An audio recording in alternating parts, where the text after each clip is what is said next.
Var mı есіңде? Бар әкеле.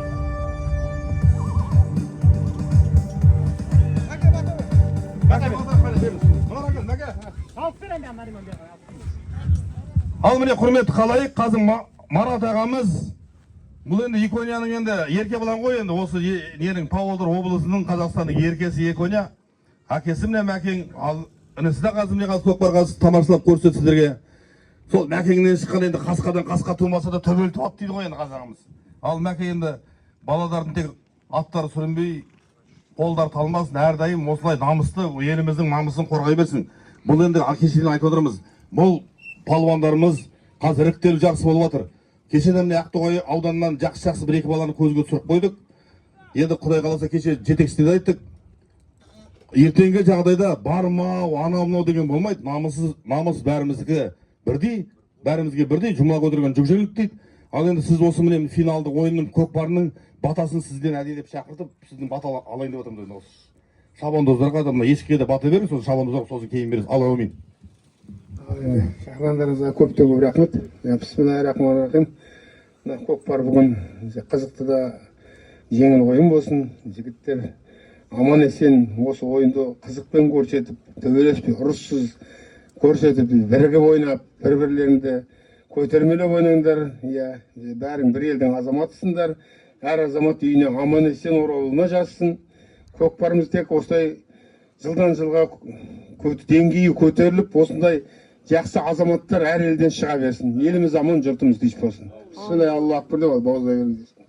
Аллаху акбар. Ал Мәке кеше шапаныңызды бәрін кигіздік. Икония кеше шапаныңызды бәрін кигізіп кетті. Ал құрметті шабандоздар, сіздерге ескертіп қоямыз.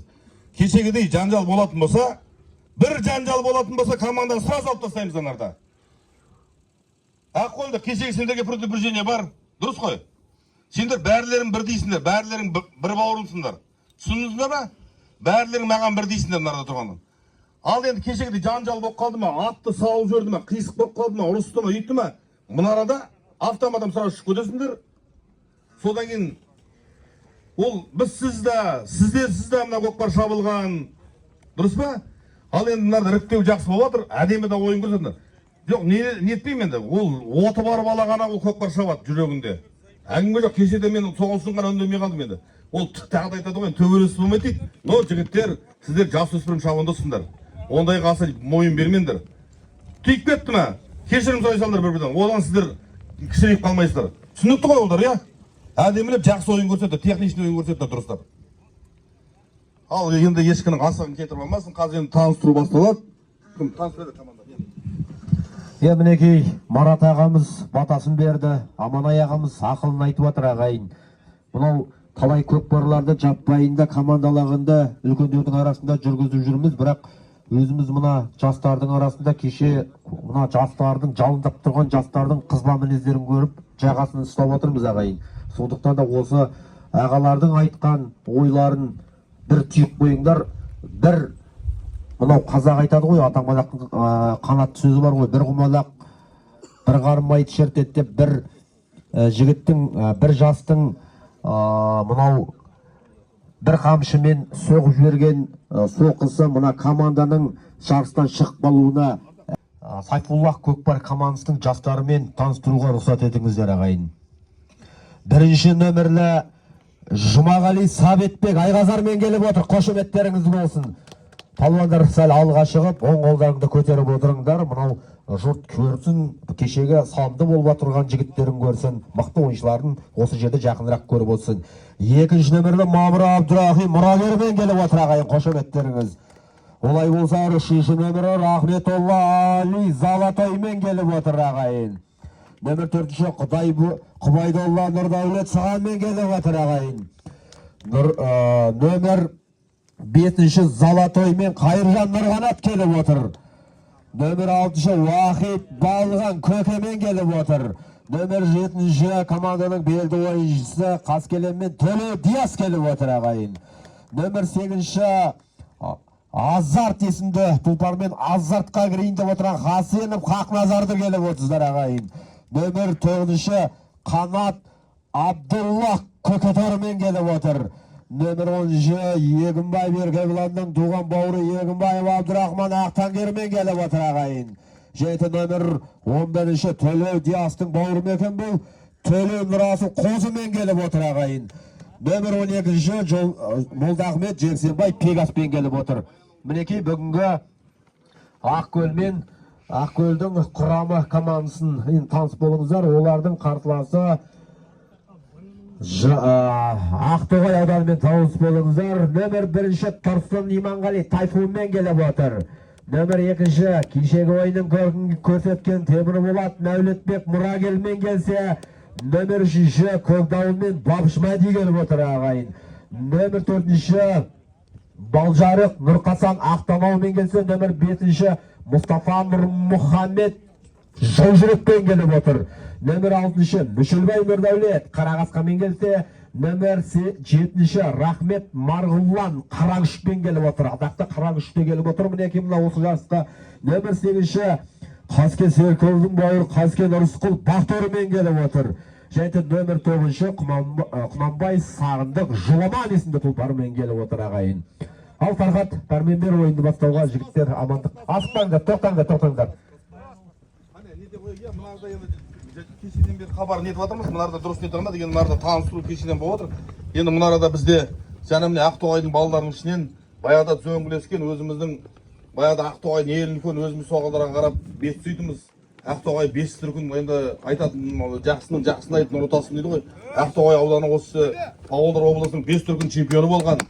Сол командан жетектеген үлкен ағаларымыз біздің Серік Патсан деген, енді қазір марқұм болып кетті, Бауыржан деген ағамыз Сыған деп айтатынбыз өз несін. Міне бүгін болса Сығанның баласы, осы нетіп жүрген осы Бауыржан ағамыздың баласы, міне 1-ші нөмірдегі бала, міне қошеметтеп отырыңыздар.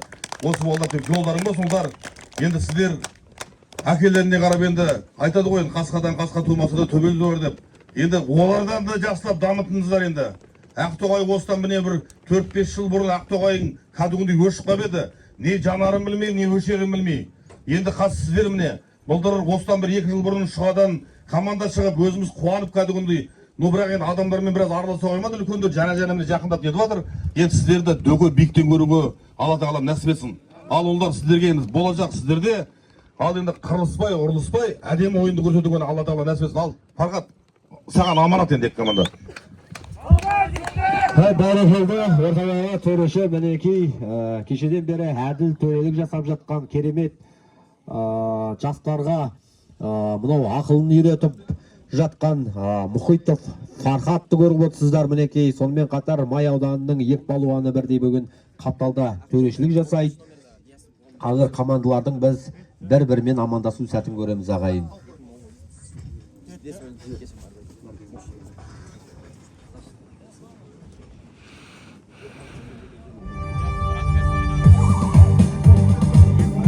Қошемет қайда, қиқу қайда?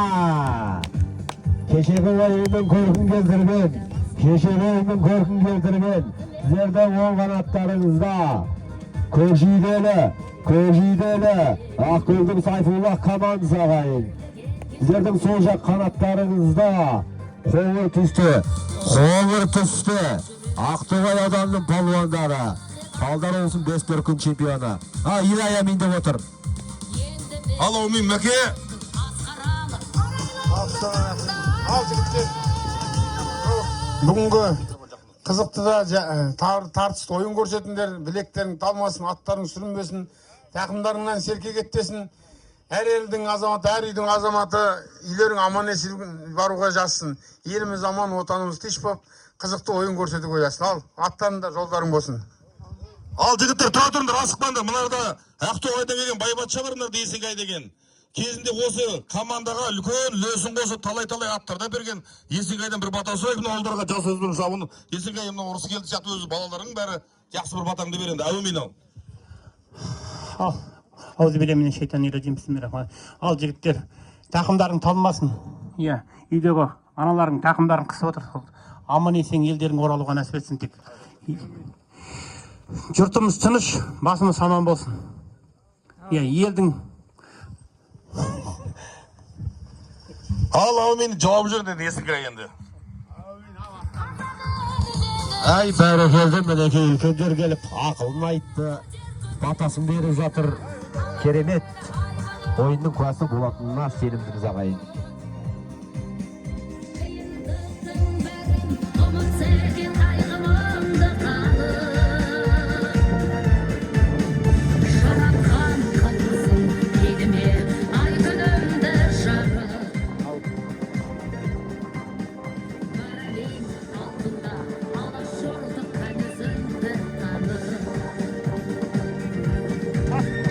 Аспандар жігіттер, аспандар. Шабатын жерлерге қайтадан барыңдар.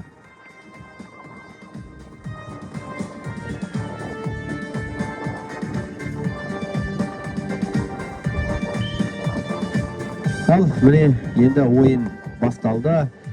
Кешегі күннің мықты ойыншылары қазір сіздердің алдарыңызда 7-ші нөмірлі Төле Диас көксеркені көтеріп кеткен болатын. Қаскелем мен Ақтоғай ауданының палуандарының қорғанып жатқанын көріп отырсыздар қазір. Төле Диас мінекей тақымына басып атын айналдырып жатқанын көріп отырсыздар. Ұрыста тұрыс жоқ деп мінекей бірден шабуылшыға шығып бар, ортамен шабуылдап бара жатқанын көріп отырсыздар. Алдында бір қорғаушы, одан ұзап кетті. Енді алдында тағы бір қорғаушы, оған командалас досы көмегін жасады. Жеке дара, Төле Диас бар ағайын. Мінекей салым болмаған екен, дода болған екен. Сызық үстіне, салым сызығының үстіне тура түскен екен.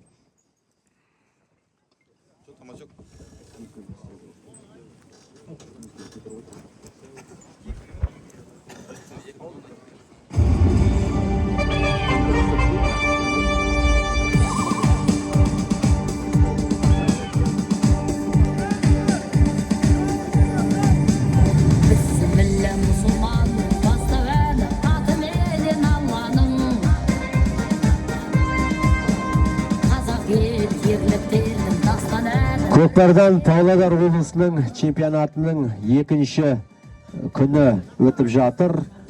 Бұл ойындарда өз мәресіне жетуге жақын жастар арасындағы көкпардан Павлодар облысының чемпионаты Ақтоғайлық палуанның бірінші нөмірлі Тұрсын Иманғалидің тайфунмен екегенін көрдіңіздер, бірақ іліп кете алмады бірден. Бұндай жаппай таласта додадан соң мақтының мақтысы жүректі жігіттердің көтеріп кетіп салым салатыны бар әрине. Енді осы жерде Ақтоғайлық палуан көтерді, бірақ бірден шабуылға шығып кете алмады бұл палуан. Оған қарсы мінекей 10-ші нөмірлі палуан тамаша қорғана білген болатын, бірақ енді Егінбаев Абдурахман Ақтангермен жақсы. Ғұмыр Егінбаев Абдурахман Ғұмыр есімді тұлпарымен жақсы қорғанып, бірден алаң сыртына шығарып салды ағайын.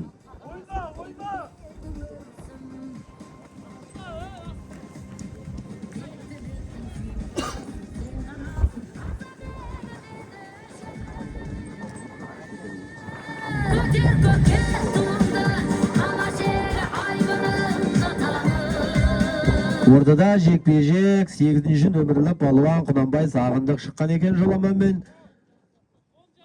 Оның қарсыласы мінекей Ақкөлдік палуанның еңкейгенін көрдік. Көтеріп кетті және жылдан бірден шабуылға шығып кете ала ма? Жоқ, алаң ішіне тастап кетті.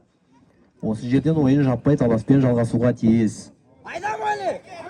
Ақтоғайлық палуанның көтеріп кеткенін көрдік және де өткір шабуылға шығып бара жатқанын көріп отырмыз, бірақ енді оған атының басын әрине бұру керек.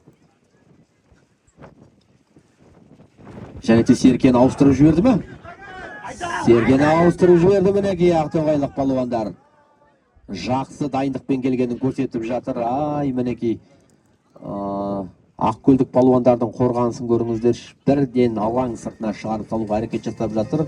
Өзі алаң сыртына шығып бара жатса да серкені алаң ішіне тастап кеткен Ақтоғайлық палуанды көрдіңіздер әлі қазірде. Енді осы жерден ойын жаппай таласпен жалғасуда.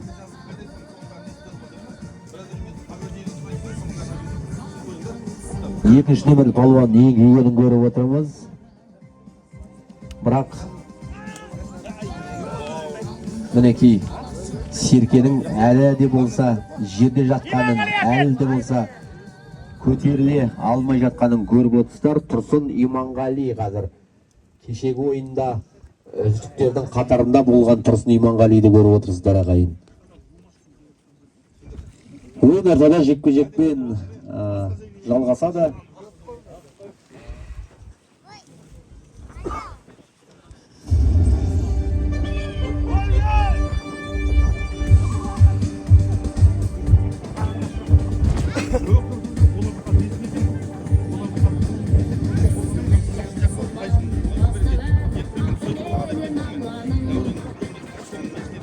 Ортада жекпе-жек 8-ші нөмірлі Құнанбай Сағындық шықты.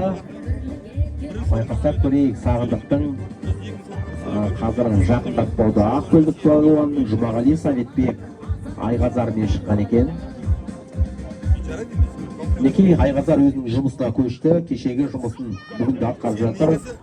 Жалпы ақкөлдіктер отаның шебер екенін көріп отырмыз. Кешеден бері бірақ алаң сыртына шығып бара жатқан соң Серкені тастап кетті. Осы жерден Төлеу Диас бара жатқанын көріп отырсыздар қаскелеммен. Атының басын бір бұрды Төлеу Диас. Енді жеке дара шықпақшы. Ақтоғайлық палуан аттан құлақ қалды. Енді осы жерден салынды бола ала ма екен Төлеу Диас. Салам, есепті ашқан. Шаппалуан бер қарай, Төлеу Диас. Мәкеңнен 10 мың теңгені келіп аласың, 10 мың теңгені барып аласың. Төлеу Диас сіздердің алдарыңызда бүгінгі ойынның тұсаукесер бет ашар салымын салды. Қаскелеңмен мінекей есеп ашылды. Есеп 1-0 ағайын. Асауға тұсау жоқ деген осы, мінекей кешеден бері осы көп командалардың ойыншылары Төлеу Диастан көз жас қалды. Осы Төлеу Диасты қалай тоқтатуға болады деген жалпы осы турнирден кейін үлкен тәуекел керек. Жеке персоналды түрде Төлеу Диасқа қарсы ойнау тағы да мүмкін емес. Сондықтан да осы Төлеу Диастың енді Төлеу Диас жайлы айта кетсек, бұл ересектер арасында да шауып жүрген палуан, өте мықты палуан. Үлкендердің өзіне жат үлкен ересек палуан, жігіт азамат атанған палуандардың шауып жүрген палуан тағы да көтеріп кетті. Мінекей бұл жолы 4-ші нөмірлі Балжалық Нұрқасан қорғана білді, сауатты қорғана білгенін көріп отырмыз. Мінекей Төлеу Диасты тек алаң сыртына асырып шығарып қана тоқтату мүмкін бе бүгін?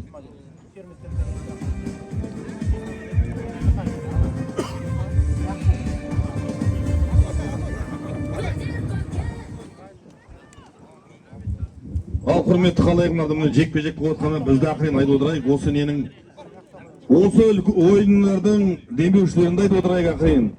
Енді жақсын айт, нұр отасын дейді. Енді 3-ші орынға осы мына Мойнақ шаруа қожалығы болса, Май ауданының 2-ші орынға нарда Павлодар Мельница Андрей деген бауырымыз сол 2-ші орынды көтеріп отыр. Енді 1-ші орынды көтеріп отырған мыналарда енді міне Аққу шаруа қожалығы, Ақтоғай ауданының өзіміздің бауырымыз, зөңгілесіміз, досымыз. Енді мыналарда міне Құсайынов Жұмагелді деген лақап ат Есенғай деп айтамыз. Сол осы жарыстың 1-ші орнын көтеріп отыр. Енді құрметті азаматтар, осы беріп атқан садақаларыңыз үйлеріңізге той болып оралсын. Енді біз демеушілер мұнараға енді өкімет деп айта беруге болмайды. Енді бәрінде жағдайы жоқ емес, жағдайы бар. Келесі жолы тағы да басқа тағы да жігіттер шықсын. Осы тек беріп атқандарыңыз бар, үйлеріңізге тек той болып оралсын. Сіздердің үйлеріңізде де осындай үлкен жарыс болуға Алла тағала нәсіп етсін тойып алып. Сол жарыстарда осылай біз өткізуге міне Ералы бауырымызға рахмет. Өткізуге міне осылай жақсы кешеден бері таңда маңдай тері төгіліп, көмейгеді сөгіліп, сіздердің алдарыңызда міне жарыстардың бәрін таныстырып отыр. Ал қошеметтеп отырыңыздар, осындай енді міне демеушіліктердің бәрін құрмет қалайық. Бәрекелді Аманайға дұрыс айтып отырсыз. Осындай қазақтың алталаштың мәрт жігіттері, кереку ертістің мәрт жігіттері көп бола берсін демекпіз. Және де ақкөлдіктер екінші салымға барды. Төреші не дейді екен Фархат? Қандай пәрмен береді екен?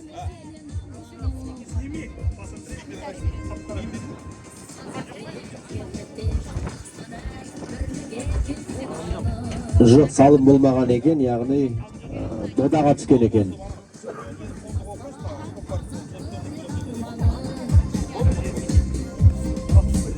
Енді мені ел болдым, масқаралы, аралымды таңдадым. Көтер көкет туымды, ала жері айбынымды танып. Қиындықтың бәрін ұмытса екен қайғымды қанып. Мінекей жаппай тартыспен ойын басталып кетті. Қазір ортада жарып жатқан үшінші нөмірлі палуанды көріп отырмыз. Рахметолла Әлиді көріп отырмыз. Бірақ Серке әлі жерден көтерілмеді ағайын. Еңкей палуан, қазір еңкейге әрекет жасап жатқан Төледиясты көріп отырсыздар. Қаскелеңмен Ақтоғайлық палуан көтерді Серкені, бірақ Серке көтерілгенмен палуан әлі тақымына басып үлгермеген екен. Мінекей осы жерден жылып алып кеткен. Мамыр Абдрахимді көріп отырсыздар. Енді оң қапталмен бір айналды және алаң сыртына шығып кетті деп ортадағы төреші Мұхитов Фархат пәрмен беріп отыр ағайын.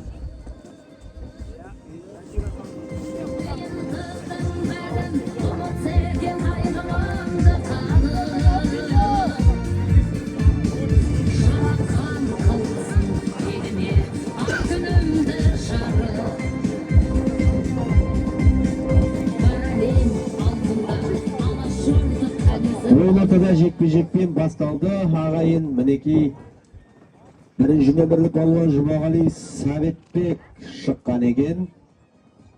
Оның қарсыласы қазір Тұрсын Иманғали екен. Тұрсын Иманғали екі команданың да бірінші нөмірлі ойыншы шықты және ақкөлдік палуан көтеріп кетті Серкені.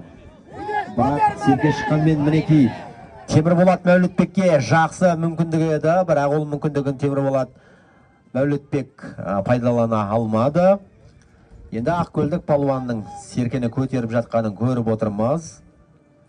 Және де Серкенің алаңда қалып отырғанын көріп отырмыз. Алаң сыртына шықпаған екен. Осы жерден ойын жалғасуда. Мінекей сен жамбасаң лапылдап, ол жамбаса лапылдап, мен жамбасам лапылдап, салым қалай салынады деп ойыншылар жалындап жасындай өнер көрсетіп жатқанын көріп отырсыздар. Бірақ мінекей қапталдағы төрешінің жалаушасы көтеріліп, Серкенің алаңнан шығып кеткенін нұсқап отыр ағайын.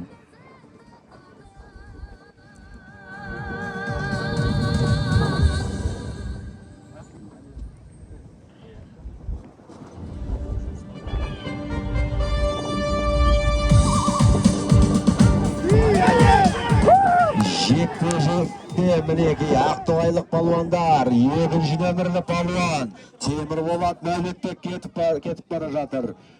Мұрагер мен мұратына жете алам екен. Салым, таразы басы теңісті. Беғырай Шаует палуан, сіздердің алдарыңызда таразы басын теңестірген, қаразы басын теңестірген Темірболат Мәулетбек. Астындағы тұлпарының есімі Мұрагер.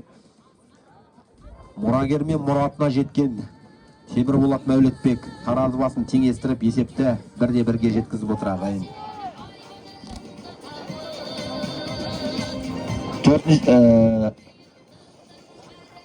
Ойынның 14-ші минуты өтіп жатыр. Ойын аяқталуға небәрі 6 минут уақыт қалды ағайын.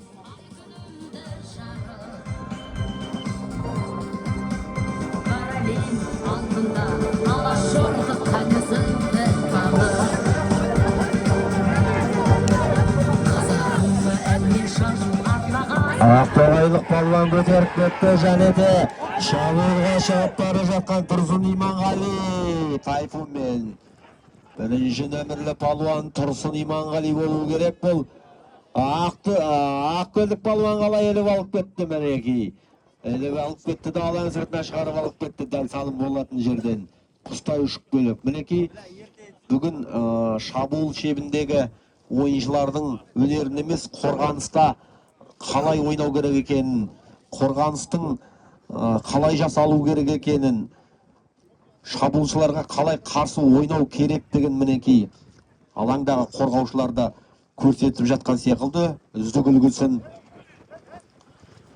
ойын жекпе-жекпен жалғасуда және де екінші нөмірлі палуан Темірболат Мәулетбек шықса, Қайыржан Нұрқанат Ақтоғай ауданынан шығып отыр. Енді Ақкөл ауылынан Қайыржан Нұрқанаттың екеуге жақсы мүмкіндігі бар болып тұр. Бірақ оны қарсыласы ту сыртынан аңдып мүмкіндік бермей жатқанын көріп отырмыз. Мінекей дәл еңкейіп жатқан кезде атпен жақындап оған көтеруіне мұрша бермей жатыр. Бірақ мінекей Ақкөлдік палуан екінші мәрте Қайыржан Нұрғанат еңкейді. Әзірше Серке қолына бір жақсы ілгерімет, әйтпесе Қайыржан Нұрғанат өте мықты палуан, қолына бір ілінсе болды, тақымына тартып шауып салынды болып кететін азаматтардың қатарынан. Енді көп орайда осы мінекей ортаны ұтылып қалуда, яғни көп жерде шеңбердегі, осы шеңбер ішіндегі жекпе-жектегі ақтангер жақындатпауда көп аттардан басым түсуде. Енді осы жерде қазір шабуылға шығып бара, жылдам шығып кете ала ма екен? Жоқ, жылдам шабуылға шығып кете алмады. Екінші нөмірлі Мамыр Абдрахимнің екінші мүмкіндігі де нәтижесіз болды. Енді тағы да Төлеу Диас, Қаскелеммен Төлеу Диас көтеріп кетті және де Жекедара шығып бара жатқан, Жекедара Ақтанаумен Жекедара шығып бара жатқан Төлеу Диасты көріп отырсыздар. Бірақ қорғаушылар өздерінің қорғаныс алаңына келіп жетті және де сол жерден Төлеу Диасқа мүмкіндік бермеуді ойластыруда. Бір айналды Төлеу Диас, алдында қарсыластар. Салым! Ойынның 17-ші минутында Төлеу Диас Ақтанаумен салымды болып жатыр. Мінекей Мәкең қанжығасын майлады. Палуанның шат палуан атын сүрінбесін. Есеп 2-1. Дубль авторы 7-ші нөмірлі қос салымның авторы Төлеу Диасты көріп отырсыздар.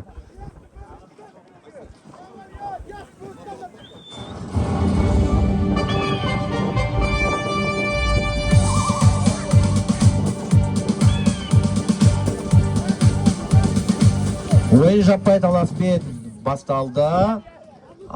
Ақтоғайлық 3-ші нөмірлі палуан Бапыш Мәди еңкейген болатын, бірақ онысынан ештеңе шықпады. Мінекей 4-ші нөмірі Балжарық Нұрқасын да еңкейген болатын, онысынан ештеңе. Және де Ақкөлдік палуан көтеріп кетті, шірене тартып. Мамыр Абдрахим есепті еселей алама, салымды бола алама. Мінекей мүмкіндік бермей жатыр. Ақтоғай ауданының палуандары өте сауатты қорғануда. Ойын тартысты өтіп жатыр. Кешегі ойындарда біз көп жағдайда терезесі тең емес командаларды көрген болатымыз. Әрі есеппен жеңген командаларды көрген болатымыз. Бірақ бүгінгі ойында мінекей Мамыр Абдрахим көтеріп бара жатып, Серкені жерге қайта тастап кетті. Осы жерден ойын жаппай таласпен жалғасудағы ағайын. Ұлы дала елінің ұлы жастары, мен жастарға сенемін деп мағжанша жырласақ, мінекей Ақкөлдік палуан, Серкені 2-ші нөмірлі палуан тақымына басуға әрекет жасап жатқан болатын, бірақ оған Үшінші нөмірлі Бапыш Мәди көк дауылмен мүмкіндік бермеді.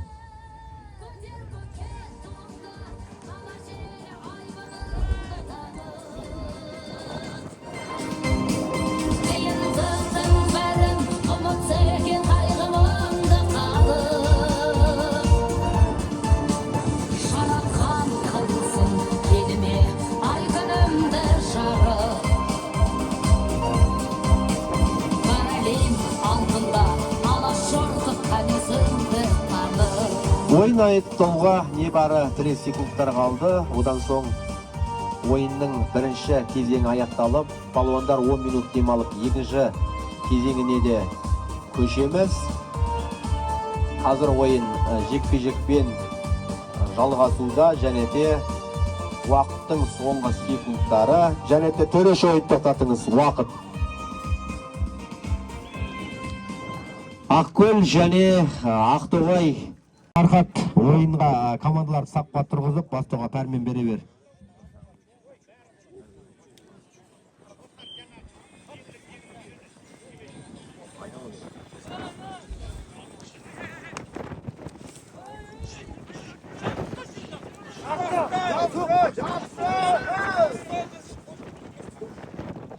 Ал енді қазір Ақкөлден кім салады ағайын? Ақкөлден кім салады? Шахметов Нұрдәулеттің жолдасы Әділеттен Каспийна 50 мың теңге деп отыр. Әділден Каспийна 50 мың теңге деп тұр.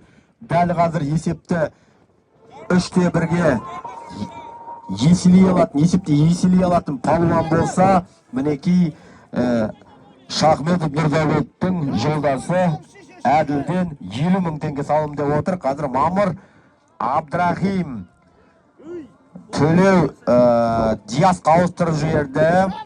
50 мыңның салымын көреміз ағайын. Қазір біз Төлеу Диас қайтер екен, алдында бір қорғаушы, екі қорғаушы қайтып үлгерді. Атының басын бір тартты, бір қорғаушыны алдап өтті, екі қорғаушыдан сатылып өтті. Жеке дара барды. Және де салам, 50 мыңның салымын Каспийға жібереді. Еркек! Диас, есеп 3-1 ағайын мінекей. Азаматсың. Атың сүрінбесін, шап палуан.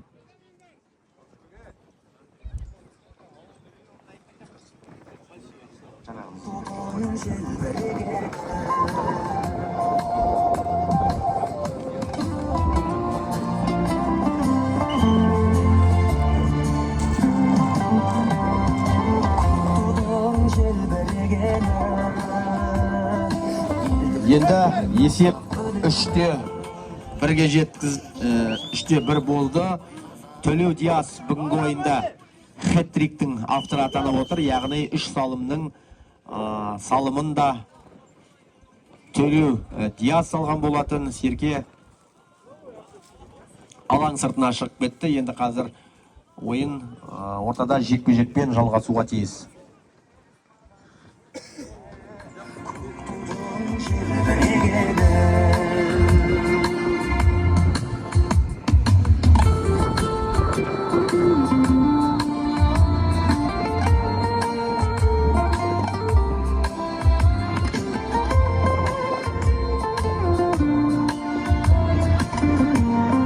Ойын ортада жекпе-жекпен жалғасуда. Екпес команданың бірінші нөмірлі ойыншылары шықты. Тұрсын Иманғали және де Жұмағали Советбек Айғазармен шықса, мұрагермен Тайфумен Тұрсын Иманғали шыққанын көріп отырмыз.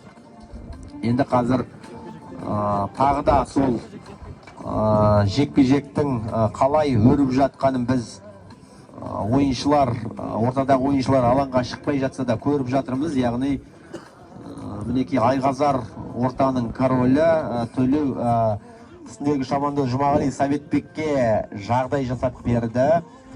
Бірақ Серке алаң сыртына шыққанымен де алаң сыртында шығып палуан қолына түсіп қалған екен, тақпына басып үлгермеген екен.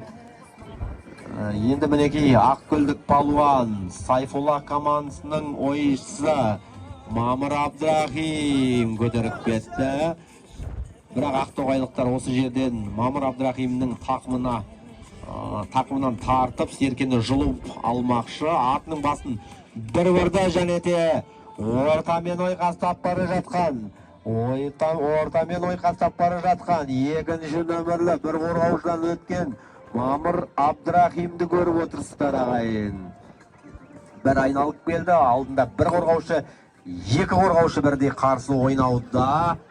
Бір қорғаушыдан өтті, және екінші қорғаушыдан өтіп кетті. Командалас досы келіп, Зеңгілес досы келіп, Мамыр Абдрахимға көмек жасап жатыр. Мінекей әлді тақымына енді басқанын көріп отырсыздар. Мінекей Мамыр Абдрахим олайын алып, бұлайын алып, өзі алаң сыртына шығып кетті. Ешкім әйтсе бұл жерде оған қарсылық танытқан жоқ болатын.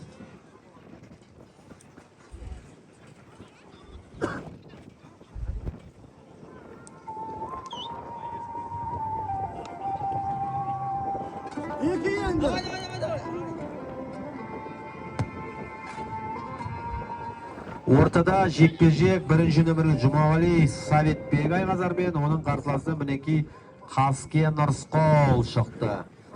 Қаскен Нұрысқол серік болсын, Қаскен серік болсынның туған бауыры мінекей ізім басып келе жатқан, ағаның ізім басып келе жатқан мықты ойыншы. Кеше осы Қаскен Нұрысқол көзге көп түскен болатын. Біраз оң жақ қанатпен де, ортадан да сол жақ қанатпен де сатылып шығып, біраз салымның авторы атанған болатын. Бірақ бұл жолы мінекей ақтоғайлық палуандар, ортадағы палуандар атымен ауысса да, Айғазар мінекей тағы да өз жұмысын жасап кетті. Үстіндегі шабандозға Жұмағали Саветбекке мүмкіндік жасады. Бірақ осы жерден жылдам шабуылға шығып кете алмады. Мінекей қапталдағы төрешінің жалаушасы тағы көтерілді, алаң сыртына серке шығып кетті.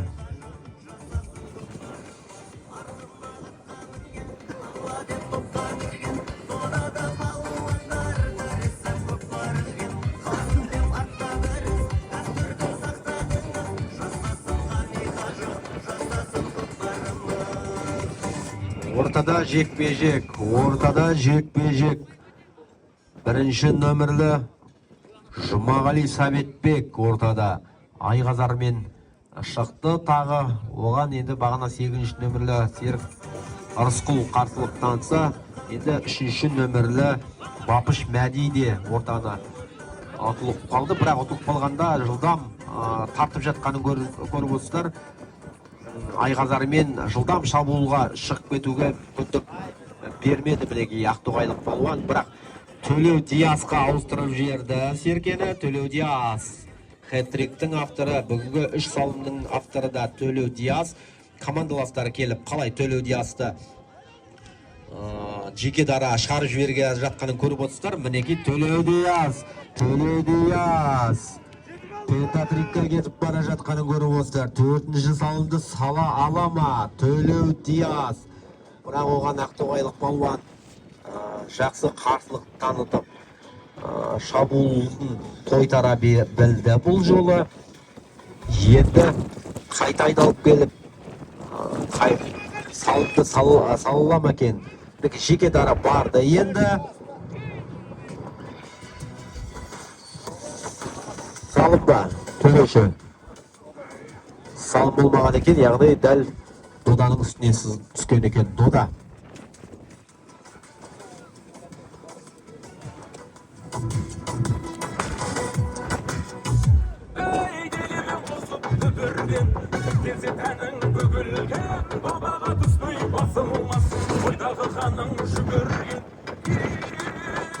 Ал енді ойын ортада шеңберде жаппай таласпен басталып кетті. Ойынның 9-ші минуттары сағып өтіп жатыр. Есеп әзірше 3-1. Мінекей Ақкөлдік палуан көтеріп кеткен болатын серкені, бірақ қолына толық дұрыс әліппеді серке. Ақкөлдік бір палуан құлап қалды. Енді артқа секіріп осы жерден қайтаран мінекей атын ұстап алды. Фархат атын ұстап берді. Мінекей осы жерден ойыншы ауысып жатқанын көріп отырсыздар. Не болды бұл жерде?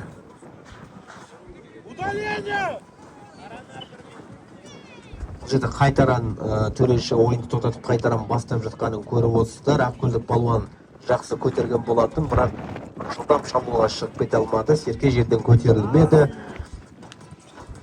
Неке палуандар ортаны жарып, әдемі тартысты ойын көрсетіп жатыр. Төлеу Диястың еңкейген сәтін көрдіңіздер. Бірақ Төлеу Дияста көтере алмады бұл жерде. Енді екінші нөмірлі Мамыр Абдрахим қазір алаң сыртына шығып кеткен екен.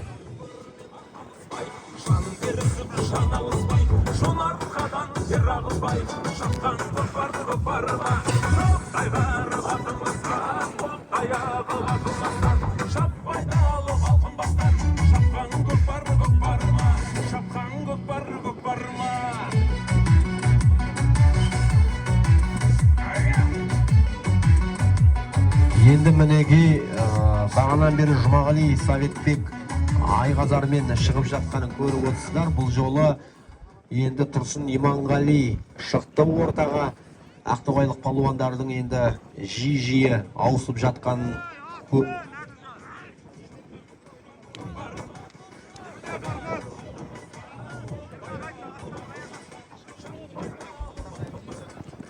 енді мінеки Ақтоғайлық палуандардың мінеки ортаны жалпы бұл жолда тағы да ұтылып қалғанын көрдіңіздер. Ортадан ұтылып жатқанын, бірақ енді бұл жолы жылдам шабуылға шығып кетуге қазір әрекет бермей жатқанын көріп отырсыздар. Енді бірінші нөмірлі Жұмағали Советбек Айғазар мінеки басын тартып, ауыздықпен алысып келе жатқан Айғазарды көріп отырсыздар.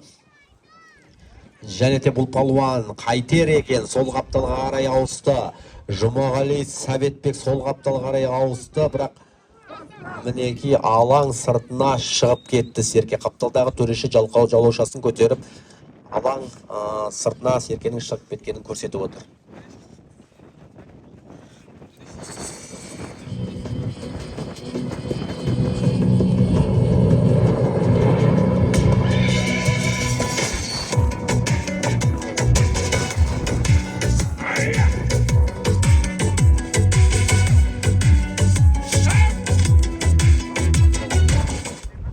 Ортада тағы Айғазар мен Жұмағали Советбек. Бұл жолы қай палуан шыққан екен? Тағы ойыншы ауытуы мүмкін. Ортадағы жекпе-жектегі екінші нөмір ме, төртінші нөмірлі палуан мінеки жақсы еңкейген болатын. Темірболат Мәулетбек болуы керек. Бұл қателеспесек, Темірболат Мәулетбек бұл жолы мінеки аңдып тұр, ал еңкей деп тұр ғой.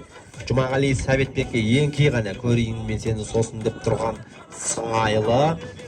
Бірақ Жұмағали Советбекте бір жақсы сәтті күтіп аңдысып тұрған байқап отырсыздар. Әрине уақыт қазір Ақкөл Сайфуллах командасына ойнап жатыр. Бұл жерде енді уақытты да асықпай оларға осындай ортада біраз уақытты ұтып жатқанын көріп отырсыздар. Енді қарсыласын жақындатпауда, қараңыздар. Қарсыласын жақындатпауда, және де үстіндегі шабандозға Айғазар тағы мүмкіндік жасап берді, бірақ Айғазар жылдам шабуылға шығып кетпей мінеки қарсыластарын Жұмағали Советбек аңдысып жатқанын көріп отырсыздар. Жұмағали Советбек қазір жылдам шабуылға шығып кете алмады. Соның әсерінен мінеки Ақтоғайлық палуандар қарымта шабуылға қалай шығып кетсек деп отыр. Үшінші нөмірлі Бапыш Мәди жата жастана тартып жатыр. Бапыш Мәдидің де тақымы мықты палуан екенін көріп отырмыз. Кешеде біраз ойындарда Бапыш Мәди қарсыластарынан Серкені тақымынан жұлып алып салымды болып жатқанын көрдіңіздер. Қапталдағы төреші тағы да жалаушасын көтеріп, Ақтоғай ауданының палуандары бұл жолы сәтті қорғанды.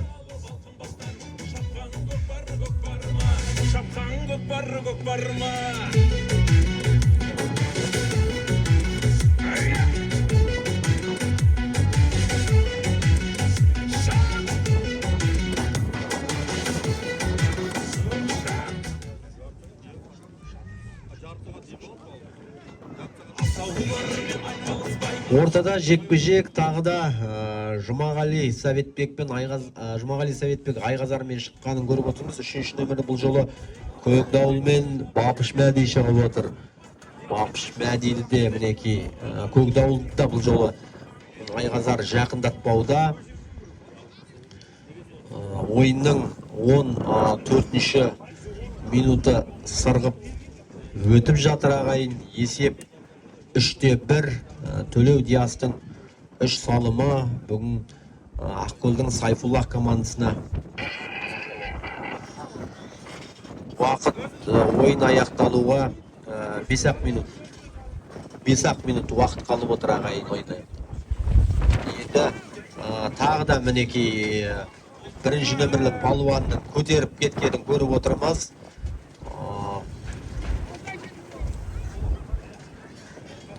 Жел болып дауылдың көтеріліп бара жатқанын көріп отырмыз. Алаңда Көкдауылдың көкдауылдата жүргенін көріп отырмыз. Және де Ақкөлдік палуан шабуылға шығып бара жатқан.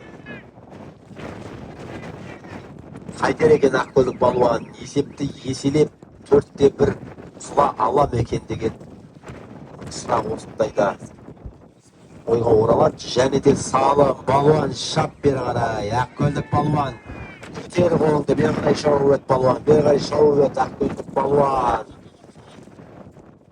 Есеп 4-1. Сіздердің алдарыңызда 8-ші нөмірлі палуан. 8-ші нөмірлі палуан Хасенов Хақназар. 7-ші нөмірі Төлеу Диас тұр екен. Енді 8-ші нөмірлі Ақтонаумен покер жасап отыр. 5 салымды да жоқ 4 пентатрик жасап отыр. 4 салымның авторы хет-трикті пентатрикке көшті. Енді Төлеу Диасқа покер ғана қалды. Есеп 4-1.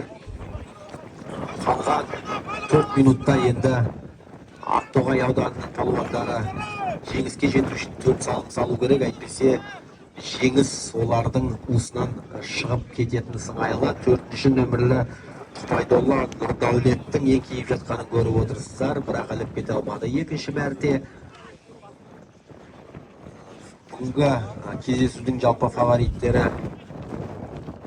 Ақкөлдің жалпы бүгінгі кездесудің ғана емес, жарыстың фавориттері негізі Ақкөл мен осы Май ауданы болатын. Енді Ақтоғай ауданында жаңа Аманай ағаларымыз айтып отыр, 5 дүркін чемпиондары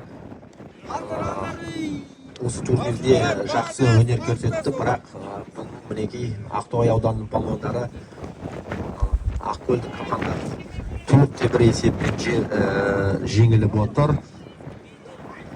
Екі палуан Серге әлді жерде жатыр. Мінекей қай палуан көтеріп кетеді екен. Және де көтеріп жақсы. Мінекей осы сәтті аңдып тұрып, 2-ші нөмірлі палуан, 2-ші Мамыр Абдрахим көтерген болатын. Бірақ атының басын болып үлгермеді Мамыр Абдрахим. Яғни дәл алаң сыртында сызықтың жиегінде жатқан жерде болатын. Серге алаң сыртына шығып кетті.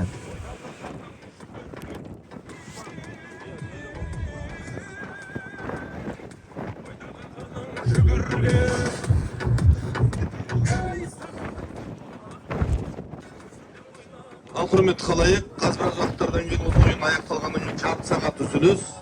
Жарты сағаттан кейін осыдан ұтқан емес, ұтылған команда Май ауданының құрама командасымен кездеседі. Жарты сағаттан кейін ұтқан командадан 3 ат жетекшісі төреші болады.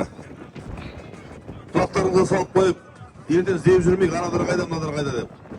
Енді жаңа мұнда Май ауданының міне қазір Фарқаттар төрешілігі етілсе, сіздерді бәрімізді жұмылап отырған жүргенің дейді. Осы ойындарды жылдамдатып тамамдатсайық.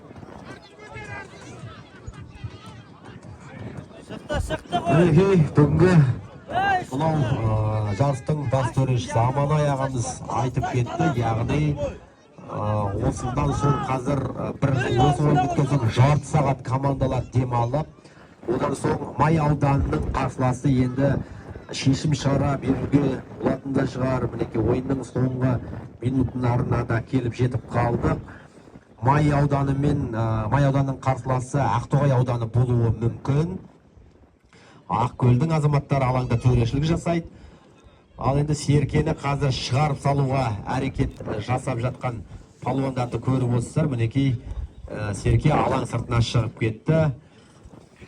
Ойынның аяқталуына небәрі мінекей өздеріңіз көріп отырғандай соңғы минуттың соңғы секундтары өтіп жатыр.